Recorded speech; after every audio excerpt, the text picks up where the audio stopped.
Hi மக்களே வணக்கம். நம்ம தொடர்ந்து நிறைய ஈவி கார்ஸை பற்றின இன்ஃபர்மேஷன்ஸ் எல்லாமே பார்த்துட்டு வந்தோம். ஸோ இப்போ ரீசெண்டாக நம்ம நடுவில் எந்த அப்டேட்டும் கொடுக்கல. இப்போ புதுசாக ஒரு அப்டேட் ஒன்று வந்திருக்கு. ஸோ PMV எலக்ட்ரிக் கார் அப்படின்னு சொல்லக்கூடிய இந்த ஒரு கம்பெனி வந்து பைக் வாங்குற காசில் நீங்கள் இந்த எலக்ட்ரிக் காரே வாங்கிடலாம் அப்படின்னு சொல்கிறாங்க. ஸோ இப்படி தான் ஒவ்வொரு காராக வந்து ஈவி காரில் வந்து இன்ட்ரடியூஸ் பண்ணிட்டு இருக்காங்க. ஸோ இந்த கார் எப்படி இருக்க போகுது, இந்த காரை பற்றின இன்ஃபர்மேஷன்ஸ் எல்லாமே இன்னைக்கு வீடியோவில் பார்க்கலாம். Welcome to Now You Know with me, voice of Vijay Krishna.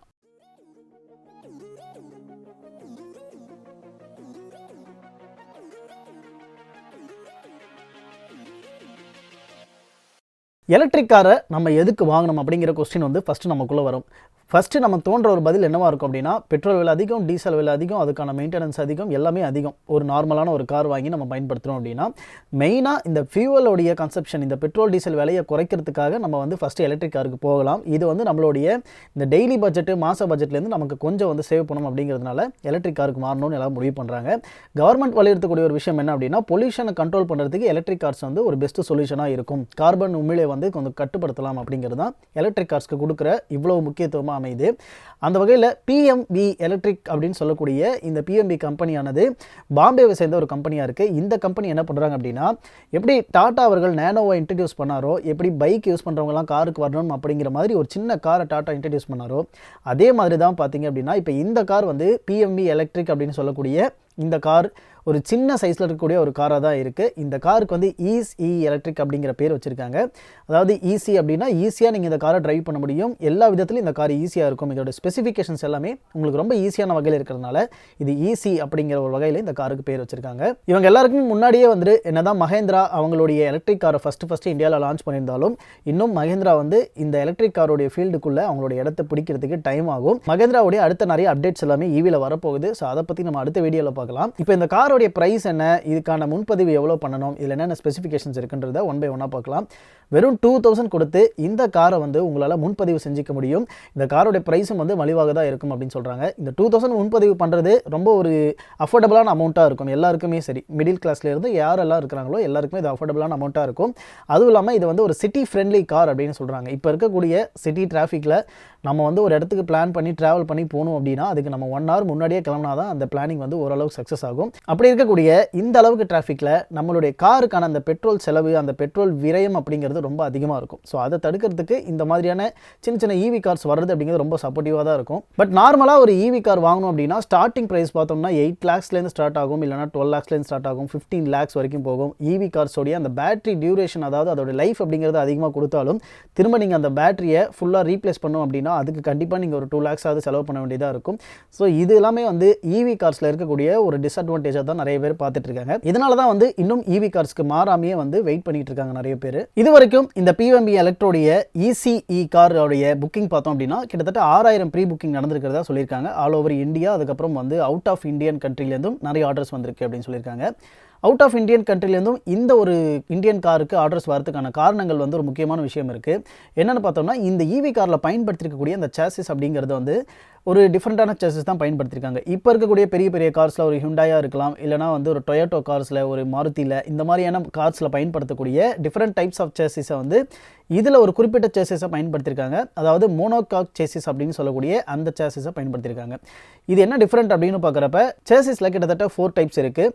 Ladder frame, அதுக்கப்புறம் மோனோகாக் சேசிஸ், அதுக்கப்புறம் பேக்போன் சேசிஸ், அதுக்கப்புறம் டியூபுலர் சேசிஸ். பொதுவாக நிறைய கார்களில் பயன்படுத்தக்கூடியது வந்து டியூபுலர், அதுக்கப்புறம் பேக்போன் அப்படிங்கிற இந்த ஒரு சேசிஸை தான் பயன்படுத்துகிறாங்க. இந்த டியூபுலரை பொறுத்த வரைக்கும் நிறைய ரேஸ் கார்ஸில் வந்து பயன்படுத்துவாங்க. ஃபுல்லாகவே வந்து ஒரு டியூப் மாதிரியான அமைப்பில் வந்து ஒரு 3D ஷேப்பில் வந்து அந்த காரோடைய சேசிஸ் இருக்கும். அந்த 3D ஷேப்பை சுற்றி தான் கார் அப்படிங்கிறது பில்ட் பண்ணப்படும். எக்ஸாம்பிளுக்கு நம்ம வந்து நிறைய ரேஸ் கார்ஸ் இல்லைனா ஆஃப் ரோட் கார்ஸ் எல்லாம் பார்த்தீங்கன்னா ரொம்ப பெருசாக இதாக இருக்கும். ஸோ அதெல்லாமே வந்து இந்த மாதிரி ஒரு டைப்பில் வரும். அடுத்ததாக லேடர் ஃப்ரேம் அப்படின்னு பார்த்தோம்னா, ஒரு காரோடைய பேஸ்க்கு வந்து இருக்கக்கூடிய அந்த சேசிஸில் அங்கங்கே வந்து அதுக்கான இடைப்பட்ட இடங்களில் வந்து சப்போர்ட் கொடுக்கப்பட்டிருக்கும். கிட்டத்தட்ட நீங்கள் டாப் ஆங்கிலேருந்து பார்த்தா ஒரு ஏனிங் எப்படி இருக்குமோ அதே மாதிரியான ஒரு ஷேப்பில் இருக்கிறது தான் இந்த லேடர் ஃப்ரேம் அப்படின்னு சொல்லப்படுறது.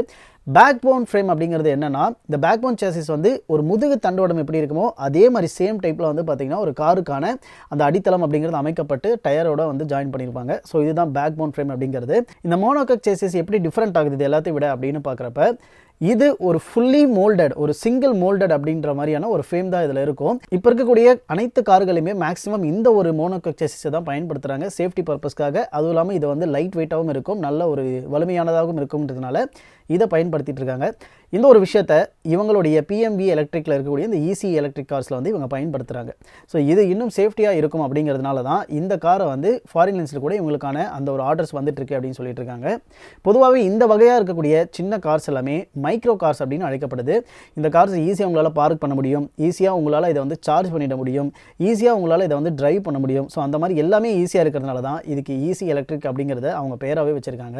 இந்த காரோடைய ரேஞ்ச் அதை பொறுத்த வரைக்கும் 120, 160, 200 கிலோமீட்டர் வரைக்கும் இதோடைய அதிகபட்ச ரேஞ்ச் அப்படிங்கிறது கொடுத்துருக்காங்க. ஸோ சிட்டியில் ஓட்டக்கூடிய ஒரு பர்சனுக்கு நார்மலாக இது வந்து ஒரு நல்ல ரேஞ்சாக தான் இருக்கும். இந்த ரேஞ்ச் அப்படிங்கிறது என்ன அப்படின்னா, ஒரு பேட்டரியை நம்ம சார்ஜ் பண்ணுறோம் அப்படின்னா அது முழு சார்ஜ் ஆகும்போது அதோடைய ரேஞ்ச் அந்த கிலோமீட்டர்ஸ் எவ்வளோ நம்ம கொடுக்குமோ அதுதான் வந்து அதோடைய மேக்ஸிமம் ரேஞ்ச் அப்படின்னு சொல்லப்படுது. இதோடைய சார்ஜிங் கெப்பாசிட்டி பொறுத்த வரைக்கும் 15 ஆம்ப் இருக்கக்கூடிய ஒரு சாக்கெட் மூலிமா உங்களால் ஈஸியாக அதை சார்ஜ் பண்ண முடியும். அது வீட்டில் நம்ம நார்மலாக பயன்படுத்திட்டு இருக்கக்கூடிய 5 ஆம்ப்லேருந்து 15 ஆம்புக்குள்ளே இருக்கிறதா மைக்ரோவேவ், ஃப்ரிட்ஜு இந்த மாதிரியான விஷயங்களுக்கு எல்லாத்துக்குமே இந்த 5 to 15 ஆம்ப்லேயே வந்து நம்மளால் அதுக்கான கரண்ட்டை பயன்படுத்த முடியும். அப்படி ஈஸியாக இதை வந்து நம்மளால் சார்ஜ் பண்ண முடியும். ஒரு 4 ஹவர்ஸ்க்குள்ளே இந்த காரோடைய ஃபுல் சார்ஜும் பண்ணிட முடியும் அப்படின்னு சொல்லியிருக்காங்க. ஸோ இதனால் நமக்கு ஆகக்கூடிய அந்த ஒரு மாதத்துக்கான செலவு, அதாவது ஒரு கிலோமீட்டருக்கான செலவு அப்படின்னு பார்க்குறப்ப வெறும் 75 பைசா இல்லைனா அதுக்கும் கீழே தான் இதுக்கு நம்ம செலவு பண்ண போகிறோம் அப்படிங்கிறத இந்த கார் நிறுவனம் வந்து சொல்லிட்டு இருக்காங்க. இப்போது கரண்ட்டாக யூஸ் பண்ணக்கூடிய அந்த யூனிட் படி பார்த்தோம் அப்படின்னா ஒரு யூனிட்டுக்கு ஒரு அப்ராக்சிமேட்டாக வந்து 3 rupees இருக்குது அப்படின்னு நம்ம வச்சுக்கிட்டோம்னா, இப்போ நெக்ஸ்ட் இயரில் இன்ஃப்ளேஷன் எல்லாமே வந்து இன்க்ரீஸ் ஆகுது அப்படிங்கிற மாதிரி சொல்லிட்டு இருக்காங்க. இன்ஃப்ளேஷன் இன்க்ரீஸ் ஆச்சு அப்படின்னா 2023 அப்புறம் வரக்கூடிய வருடங்களில் இந்த ஒரு மின்சார கட்டணம் அப்படிங்கிறது சிறிதளவு உயரத்துக்கான வாய்ப்புகள் இருக்குது. சப்போஸ் 4 ரூபா 5 ரூபா உயருது அப்படின்னாலும் ஒரு 400 யூனிட்ஸ் வரைக்குமே நம்மளால் வந்து ஒரு அஃபோர்டபுளான ஒரு ப்ரைஸில் நம்மளால் இதுக்கான சார்ஜிங் அப்படிங்கிறது நம்ம பண்ண முடியும். நம்ம மாதத்துக்கு பெட்ரோலுக்கு டீசலுக்கு செலவு பண்ணக்கூடிய செலவை விட இது கண்டிப்பாக ரொம்ப ரொம்ப ஒரு குறைவான செலவு அப்படிங்கிறதுல எந்த விதமான டவுட் கிடையாது. ஸோ இந்த காரோடைய ஹையஸ்ட் ஸ்பீட் எவ்வளோ அப்படின்னு பார்த்தோம்னா ஒரு 70 கிலோமீட்டர் அளவுக்கு ஹையஸ்ட் ஸ்பீட் கொடுத்துருக்காங்க. 70 to 80 இருக்கும். ஸோ இந்த ஒரு ஸ்பீட் அப்படிங்கிறது சிட்டிக்கு தேவையான ஒரு சேஃபஸ்ட் ஸ்பீட் அப்படின்னு நம்ம சொல்லலாம். இதில் இந்த கார் வந்து 0 to 40 அப்படிங்கிற அந்த ஒரு ஸ்பீடை டச் பண்ணுறதுக்கு வெறும் 5 செகண்ட்ஸ் தான் எடுத்துக்குது அப்படின்னு சொல்லியிருக்காங்க. நார்மலாக வந்து ஒரு பெட்ரோல் டீசல் கார்லாம் வந்து 100 வரைக்கும் நம்ம சொல்லுவோம். 0 to 100 டச் பண்ணுறதுக்கு இவ்வளோ செகண்ட்ஸ் ஆகுது அப்படின்னு. ஸோ ஈவி காரோடைய ஸ்பீட் அப்படிங்கிறது இன்னும் புல் பவர் வந்து அதிகமாகவே இருக்கும் பொதுவாக ஈவிக்கு. ஸோ இந்த ஸ்பீட் அப்படிங்கிறது ஒரு அஃபோர்டபுளான ஒரு சிட்டி ஸ்பீடுக்கு வந்து ஒரு கரெக்டாக இருக்கும். இந்த காரை ஏன் பைக் மாதிரி சொல்கிறாங்க அப்படின்னு பார்த்தோம்னா, இந்த காரில் வெறும் 2 சீட்டு தான் இருக்குது. ஒன்று டிரைவர் யார் ஓட்டுறாங்களோ அந்த சீட்டு, இன்னொன்று பின்னாடி அமர்ந்து போகக்கூடிய சீட்டு, அவ்வளோதான். பட் இந்த காருக்கு 4 கதவுகள் அப்படிங்கிறது ஆஸ் யூஷுவல் காருக்கு எப்படி இருக்குமோ அந்த ஒரு ஃபீலை கொடுத்துருக்காங்க. ஸோ அந்த வகையில் வந்து இது ஒரு நல்ல கார் அப்படின்னு சொல்லலாம். பட் இந்த காரோடைய ப்ரைஸுக்கு வருவோம். ப்ரைஸை பொறுத்த வரைக்கும் இந்த காரோடைய ப்ரைஸுக்கு இன்னும் நல்ல ஈவி கார்ஸை கண்டிப்பாக நம்மளால் வாங்க முடியும். ஈவன் நம்ம டாடா காரையே வந்து ஸ்டார்டிங் ப்ரைஸ் வந்து 7 lakhs இருக்குது. ஸோ அந்த மாதிரி காரை கூட நம்மளால் வாங்க முடியும். ஆனால் இந்த ஒரு சைஸில் இந்த மாதிரியான ஒரு கார் வேணும், அஃபோர்டபுளாக வேணும், எங்கே வேணால் கொண்டு போகிற மாதிரி வேணும் அப்படின்னா கண்டிப்பாக இந்த காரை ப்ரிஃபர் பண்ணலாம். இந்த காரோடைய ஸ்டார்டிங் ப்ரைஸ் வந்து 4 lakhsலேருந்து ஸ்டார்ட் ஆகுது. பைக்கோட ஏன் கம்பேர் பண்ணுறோம் அப்படின்னா எல்லா பைக்குமே வந்து 4 lakhsலாம் கிடையாது. சில பேர் நல்ல ஒரு ரேஞ்ச் இருக்கக்கூடிய பைக்ஸ் வாங்கணும்னு ஆசைப்படுவாங்க. ஸோ அந்த பைக்ஸ்லாம் இப்போ நார்மலாக பார்த்தோம் அப்படின்னாலே ஒரு ஆக்டிவா போன்ற ஸ்கூட்டி டைப்பில் இருக்க மாடல்லாம் வாங்கணும்னாலே இப்போ 1.5 lakh நம்ம வந்து வைக்க வேண்டியதாக இருக்குது.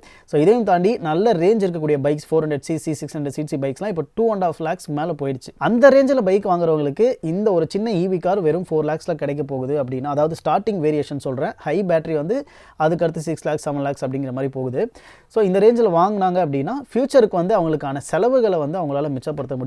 இது ஒரு நல்ல கார் தான் கண்டிப்பாக. ஸோ இதில் என்னென்ன டெக்னாலஜி பயன்படுத்தியிருக்காங்க அப்படின்னு பார்த்தோம்னா, ஃபீட் ஃப்ரீ டிரைவிங் டிராஃபிக் அப்படிங்கிற அந்த ஒரு டெக்னாலஜி பயன்படுத்தியிருக்காங்க. க்ரூஸ் கண்ட்ரோல் இருக்குது. ஸோ நார்மலாக இப்போ வரக்கூடிய நல்ல பிராண்ட் கார்ஸ் எல்லாம் பார்த்தோம் அப்படின்னா க்ரூஸ் கண்ட்ரோல் கொடுத்துருவாங்க. லாங் ட்ரைவ் பண்ணுறப்ப நீங்கள் வந்து ரொம்ப நேரம் ஆக்சிடென்ட் கொடுத்துருக்க வேணாம், நீங்கள் எடுத்துட்டீங்க அப்படின்னா அந்த ஸ்பீட் ஆட்டோமேட்டிக்காக அதில் மெயின்டைன் ஆகும். ஸோ அந்த விஷயத்தை இந்த ஒரு சின்ன ஈவி காரில் கொண்டு வந்திருக்காங்க. அடுத்ததாக இதில் ரீஜெனரேட்டிவ் பிரேக்கிங். ஸோ ஈவி பைக்ஸுக்கே உண்டான, ஈவி கார்ஸ்க்கே உண்டான ஒரு நல்ல விஷயம் இது அப்படின்னு சொல்லலாம். நீங்கள் எப்போல்லாம் பிரேக் அப்ளை பண்ணுறீங்களோ அப்போலாம் சின்ன கெனடிக் எனர்ஜி வந்து உங்களுடைய பேட்டரிக்கு போய் சேவ் ஆகும். ஸோ இந்த எனர்ஜி தான் வந்து ரீஜெனரேட்டிவ் பிரேக்கிங் அப்படின்னு அழைக்கப்படுது. அடுத்து ரிமோட் பார்க்கிங் அசிஸ்டன்ட். நீங்கள் பார்க் பண்ணுறீங்க அப்படின்னா இப்போ எப்படி எம்ஜி இந்த மாதிரியான பெரிய கியா இந்த மாதிரி கார்ஸ் எல்லாம் பார்த்தீங்கன்னா இந்த மாதிரி ஒரு ரிமோட் பார்க்கிங் அசிஸ்டன்ட் அப்படின்னு இருக்குது. இதையும் இந்த காரில் வந்து கொடுத்துருக்காங்க. ஏசியை ரிமோட் கண்ட்ரோல் மூலிமா பண்ணுற மாதிரியான ஒரு ஆப்ஷன் கொடுக்குறாங்க. அது மட்டும் இல்லாமல் உங்களுக்கு வந்து சீட் பெல்ட் வார்னிங் இந்த மாதிரியான வார்னிங் எல்லாமே வந்து விண்டோஸ்லேயே உங்களுக்கு சவுண்ட் வர மாதிரி அந்த சிஸ்டமும் கொடுத்துருக்காங்க. ஸோ OTA டெக்னாலஜி இதை பற்றி ஆல்ரெடி நம்ம நிறைய ஈவி கார்ஸ் பார்க்கும்போது நிறைய புது கார்ஸ் வரும்போது பார்த்துருக்கோம். எல்லா கார்ஸ்லையுமே இந்த மாதிரி டெக்னாலஜி வந்துட்டு இருக்கு. ஓவர் தி ஏர் அப்படிங்கிற இந்த ஒரு technology car to car connect பண்ணுறதுக்கும் இந்த ஒரு டெக்னாலஜி வந்து பயன்படும். ஸோ இந்த Eas-e காரை பொறுத்த வரைக்கும் இதோடைய சேசிஸ் அப்படிங்கிறது டியூபுலர் சேசிஸை தான் வந்து பயன்படுத்தியிருக்காங்க. ஸோ ஒரு 3D கேஜ் மாதிரியான ஒரு சேசிஸ் தான் இதில் இருக்குது. ஸோ இதுவும் வந்து ஒரு சேஃப்டியான சேசிஸ் தான் இதில் பயன்படுத்தியிருக்காங்க. இதோடைய சார்ஜர் இப்போ சப்போஸ் காரை வெளியே எடுத்துகிட்டு போகிறீங்க, காரோடைய சார்ஜ் லோ ஆகுது அப்படின்னா நீங்கள் நார்மலாக ஒரு கடையிலையோ வேறு எங்கேயோ இருக்கக்கூடிய அந்த ஒரு சாக்கெட்லேயே உங்களால் இந்த காரை வந்து சார்ஜ் பண்ண முடியும். அப்படி இல்லைனா 220 வோல்ட் இருக்கக்கூடிய அந்த ஒரு சிங்கிள் ஸ்பேஸ் சார்ஜரில் வந்து நீங்கள் இதை சார்ஜ் பண்ணிக்கலாம். ஸோ அந்த மாதிரியான ஒரு ஈஸியான சார்ஜிங் மெத்தட் இதில் இருக்குது. இது எந்த அளவுக்கு சேஃப்டி அப்படிங்கிறதையும் அவங்க சொல்கிறாங்க அப்படின்னா, ரோட் சைடு அசிஸ்டன்ட் வந்து இவங்க கொடுக்குறதா சொல்லியிருக்காங்க. நேஷன் வைட் இந்தியா வைட் ஃபுல்லாக வந்து உங்களுக்கு 24 ஹவர்ஸ் ரோட் சைடு அசிஸ்டன்ட் பண்ணி தரதா சொல்லியிருக்காங்க. 3 இயர்ஸ் ஆர் 50,000 கிலோமீட்டர்ஸ் கார் ஓடிச்சு அப்படின்னா அதுக்கான வாரண்டி அசிஸ்டன்ஸ் வந்து இவங்க கொடுக்குறதா சொல்லியிருக்காங்க. சப்போஸ் காரில் ஏதாவது ப்ராப்ளம் நீங்கள் சர்வீஸ் பண்ணணும்னு நினச்சிங்க அப்படின்னா இங்கே சர்வீஸ் சென்டர்லாம் கிடையாது, என்ன பண்ணுறது அப்படின்னு யோசிச்சிங்கன்னா வீடு தேடி வந்து இவங்க சர்வீஸ் பண்ணுறதா சொல்லியிருக்காங்க. ஸோ டோர் ஸ்டெப் சர்வீஸ் 2 நாளில் இல்லைனா 3 நாளுக்குள்ள உங்களுக்கு காருக்கான என்ன ப்ராப்ளம் எல்லாத்தையுமே வந்து அவங்க சால்வ் பண்ணி கொடுக்குறதாகவும் சொல்லியிருக்காங்க. இந்த காரில் இவங்க பயன்படுத்திக்கக்கூடிய அந்த பேட்டரியானது LFP செல்ஸ் அப்படின்னு அழைக்கப்படக்கூடிய அந்த ஒரு பேட்டரி தான் பயன்படுத்தியிருக்காங்க. ஆல்மோஸ்ட் 5 to 8 இயர்ஸ் வந்து இதோட லைஃப் ஸ்பேன் இருக்கும் அப்படின்னு சொல்லியிருக்காங்க. இந்த LFP அப்படிங்கிறது என்ன அப்படின்னு பார்த்தோம்னா லித்தியம் ஃபெர்ரோ பாஸ்பேட் அப்படின்னு சொல்லக்கூடிய அந்த பேட்டரி. இதுவும் ஒரு kind of lithium ion battery தான் இது. இதுக்கும் நார்மல் லித்தியம் அயன் பேட்டரிக்கும் என்ன டிஃபரன்ஸ் அப்படின்னு பார்த்தோம்னா இதுக்கான செலவுகள் அப்படிங்கிறது கம்மியாகுதுன்னு சொல்கிறாங்க. ப்ளஸ் இந்த பேட்டரியோட லைஃப் வந்து இன்னும் நீண்ட நாள் நீடிக்கும். ஸோ அதுக்காக இதோட பர்ஃபார்மன்ஸ் பெட்டராக இருக்கும்ன்றதுனால இந்த லித்தியம் ஃபெர்ரோ பாஸ்பேட் பேட்டரியை வந்து இதில் பயன்படுத்தியிருக்காங்க. கார் வாங்குறப்ப முக்கியமாக 3 விஷயம் இருக்கும். ஸோ இந்த மாதிரி எலக்ட்ரிக் கார்ஸுக்கு டேக்ஸ் இன்சென்டிவ்ஸ் இருக்கா, அதே மாதிரி இந்த காருக்கு வந்து வேறு ஏதாவது ஃபினான்ஸ் ஆப்ஷன் ஃபினான்ஸ் சப்போர்ட் பண்ணி தருவாங்களா, இந்த கார் எப்போ டெலிவரி ஆகும், இந்த 3 கேள்விகள் எல்லா வகையான கார்களுக்கும் இருக்கும் கண்டிப்பாக. ஸோ இந்த காரை பொறுத்த வரைக்கும் இதுக்கு டேக்ஸ் இன்சென்டிவ் இருக்குது அப்படின்னு சொல்லியிருக்காங்க. ஸோ கவர்மெண்ட் ஆர்டர் படி இந்தியாவை பொறுத்த வரைக்கும் இவங்க எப்போ இந்த காரை டெலிவரி பண்ணுறாங்களோ அதுக்கேற்ற மாதிரி இந்த டேக்ஸ் இன்சென்டிவ்ஸ் அப்படிங்கிறது டெரிக்ட் பண்ணப்படும் சொல்லியிருக்காங்க. அடுத்ததாக இந்த காருக்கான ஃபினான்ஸ் ஆப்ஷன் அப்படின்னு பார்க்குறப்ப இந்தியாவில் இருக்கக்கூடிய மிகப்பெரிய ஃபினான்ஸ் இன்ஸ்டியூட்ஸ் எல்லாமே இருக்கு இல்லையா, ஸோ அவங்க எல்லாருமே இந்த கம்பெனிக்கான அந்த ஃபினான்ஸ் சப்போர்ட்டை பண்ணுறதாகவும் சொல்லியிருக்காங்க. ஸோ ஒன்ஸ் ப்ரீ புக்கிங் பண்ணிட்டோம் அப்படின்னா இந்த காருக்கு ஸோ அதுக்கப்புறம் அவங்க சைட்லேருந்து கால் பண்ணுவாங்க. ஸோ கால் பண்ணதுக்கப்புறம் இந்த காருக்கான டீட்டெயில்ஸ் நீங்கள் எந்த மாதிரி இந்த காரை வந்து வேணும்னு நினைக்கிறீங்க கஸ்டமைஸ் பண்ணிக்கலாம். ஸோ அதுக்கப்புறம் இந்த காரை உங்களுக்கு டெலிவரி பண்ணுவாங்க. ஆல்மோஸ்ட் இந்தியாவை பொறுத்த வரைக்கும் 1 இயர் கூட டெலிவரிக்கு டைம் எடுக்கும் அப்படிங்கிறத சொல்லியிருக்காங்க. அப்பார்ட் ஃப்ரம் இந்தியா நிறைய கண்ட்ரீஸ்க்கு இவங்க கொடுக்குறேன்னு சொல்லிட்டு இருக்காங்க இல்லையா, ஸோ அதுக்கெல்லாமே வந்து ஒரு 18 months ஆகும் சொல்லியிருக்காங்க. ஸோ பேஸ்ட் ஆன் அவங்களுடைய மேனுஃபேக்சரிங் பொறுத்து அந்த டைம் வந்து உங்களுக்கு அப்டேட் பண்ணுவாங்கன்னு சொல்லியிருக்காங்க. இதுக்காக நீங்கள் அவங்களுடைய நியூஸ் லெட்டர் அப்படிங்கிற அந்த ஒரு சப்ஸ்கிரிப்ஷனை பண்ண வேண்டியதாக இருக்கும். So just email ID user name கொடுத்து நீங்கள் அதை சப்ஸ்கிரிப்ஷனை பண்ணிக்கலாம். உங்களுக்கான தகவல்கள் அப்டேட் பண்ணிக்கிட்டே இருப்பாங்க. என்னை பொறுத்த வரைக்கும் இதில் என்னுடைய சஜஷன் என்ன அப்படின்னா 7 lakhs வரைக்கும் நீங்கள் ஹை அண்ட் வேரியண்ட் போகிறீங்க அப்படின்னா best you can choose tata. இல்லை எனக்கு இந்த மாதிரி ஒரு சின்ன கார் கண்டிப்பாக வேணும், இது வந்து ஒரு நல்ல குவாலிட்டியான காராக இருக்குது, ஸோ இந்த மாதிரி எனக்கு கார் இருக்கணும், இதுக்கு இந்த ப்ரைஸ் நான் கொடுக்க தயார் அப்படின்னு நினச்சிங்க அப்படின்னா நீங்கள் வந்து இதில் நீங்கள் மிடில் வேரியண்ட் சூஸ் பண்ணலாம். 5 to 6 lakh வருது. ஸ்டார்டிங் வேரியண்ட்டே உங்களுக்கு 4.5 சம்திங் வருது. ஸோ இந்த கார் உங்களுக்கு பிடிச்சிருந்தது அப்படின்னா கண்டிப்பாக நீங்கள் வாங்கி யூஸ் பண்ணலாம். சிட்டிக்கு ஒரு நல்ல தகுந்த கார் தான் இது. இந்த காரை பற்றின இன்ஃபர்மேஷன் உங்களுக்கு பிடிச்சிருந்தது அப்படின்னா நிறைய பேருக்கு இதை ஷேர் பண்ணுங்கள். நீங்களும் இந்த PMV எலக்ட்ரிக் காரை பற்றின டீட்டெயில்ஸை நீங்களே போய் பார்க்கும்போது இன்னும் நிறைய விஷயங்கள் உங்களுக்கு தெரிய வரும். ஸோ தேங்க்ஸ் ஃபார் வாட்சிங். காவிரி நியூஸ் சேனலை மறக்காம சப்ஸ்கிரைப் பண்ணிக்கோங்க. நிறைய வீடியோஸ் உங்களுக்கு காத்திருக்கு. பாய்.